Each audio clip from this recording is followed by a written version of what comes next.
जी देखिए, अगर common minimum programme रहा, अगर उनकी बातें, हमारी बातें, सब अलायंस पार्टनर्स की बातें अगर एक प्लेटफॉर्म के ऊपर आकर अगर समझौता होता है तो क्यों नहीं किया जाएगा। देखिए, दुर्भाग्यवश बड़े अफसोस के साथ ये कहना पड़ता है, इस मुल्क के अंदर कुछ राजनीतिक पार्टियों ने यह समझा है कि सत्ता का जो खेल है, एक कुर्सी होती है और उसके अतराफ में लोग घूमते हैं, म्यूजिकल चेयर जिसे कहते हैं।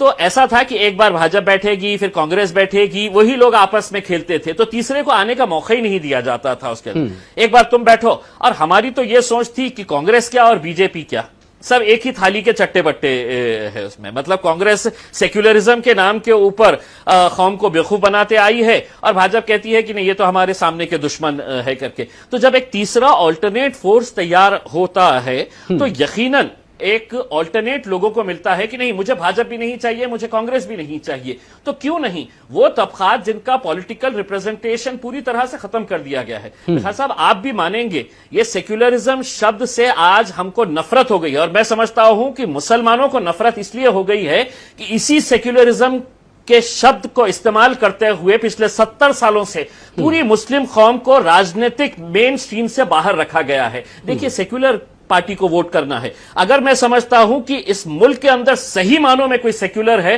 तो वो मुसलमान है, वरना 70 सालों से वो अपने नुमाइंदे खड़े करते, अपनी पार्टियां बनाते और अपने नुमाइंदों को हराते जिताते। हमने नहीं किया है। हमने कभी भी, हमने सोच के ये किया कि नहीं, हमारा लीडर लालू प्रसाद होगा, हमारा लीडर शरद पवार होगा, लेकिन हमारा अब तो एमआईएम पर भी यही इल्जाम लग रहा है कि एमआईएम एक ऐसी पार्टी है जो फिरका वाराना लाइन पर अपनी सियासत करती है।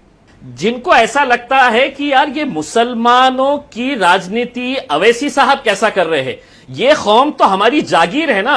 हमने तो 70 साल से इनका ठेका लेके रखा है कि हर 5 साल के बाद इस कौम के पास जाएंगे हम। हर 5 साल के अंदर, 1 साल में एक दिन, जब रमजान का दिन आएगा तो इनके किसी मुसलमान लीडर को पकड़ेंगे और कहेंगे कि हमको बुलाओ, फिर नमाज की टोपी पहनेंगे, फिर गले में कोई मफलर डाला जाएगा, फिर एक मुसलमान साहब खजूर खिलाएंगे और उसकी तस्वीरें पूरी आएगी। ये सियासत हुआ करती थी।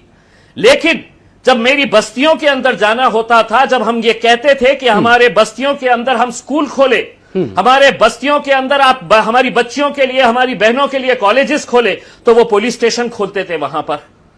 तो हमारे हक की जब हम बात करते थे, ये कभी नहीं आते थे।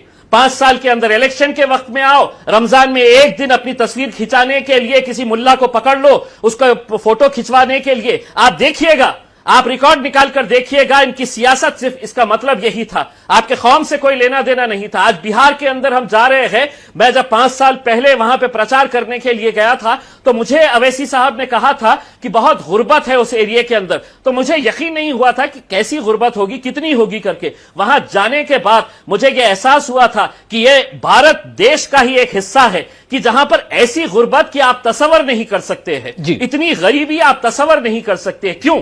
क्योंकि हमको सेक्युलरिज्म के नाम के ऊपर ये वोट लेते गए, लेकिन वोट लेने के बाद कभी उन बस्तियों के अंदर फटके नहीं है। मैं अगर 2014 के बाद 19 के अंदर अगर चुनकर आया हूं तो मैं ये देखता नहीं हूं कि किस इलाके के अंदर किस धर्म और किस मजहब के लोग रहते हैं। जिन्होंने मुझे वोट दिया मैं उनका भी साथ देता हूं, और जिन्हें नहीं दिया है उनको, जिन्होंने वोट नहीं दिया आप उनका भी साथ देते हैं। एक सवाल यहां पर यह भी अहम है कि आपके इत्तेहाद में बिहार में ऐसा चेहरा भी है जिसे आपने सीएम का चेहरा प्रोजेक्ट किया है।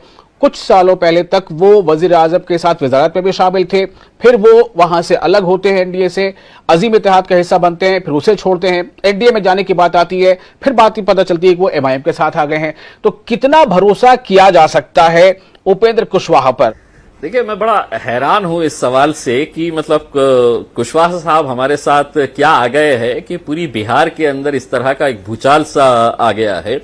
मैं ये सवाल बिहार की जनता से यह पूछना चाहूंगा कि नीतीश कुमार साहब के ऊपर कितना भरोसा कर सकते हैं, क्योंकि नीतीश कुमार साहब तो पिछले इलेक्शन के अंदर अपने पद के ऊपर लड़े थे, लेकिन बाद में मोदी जी के गोद में जाकर चले गए थे उसमें। यानी कि आप अगर करें तो वो सब जायज है, आप उनके साथ चले गए। फिर आरजेडी जो है वो कभी कांग्रेस के साथ रहती है, कभी अलग निकल जाती है, फिर एक दूसरे के खिलाफ लड़ते हैं, ये सब चलता है।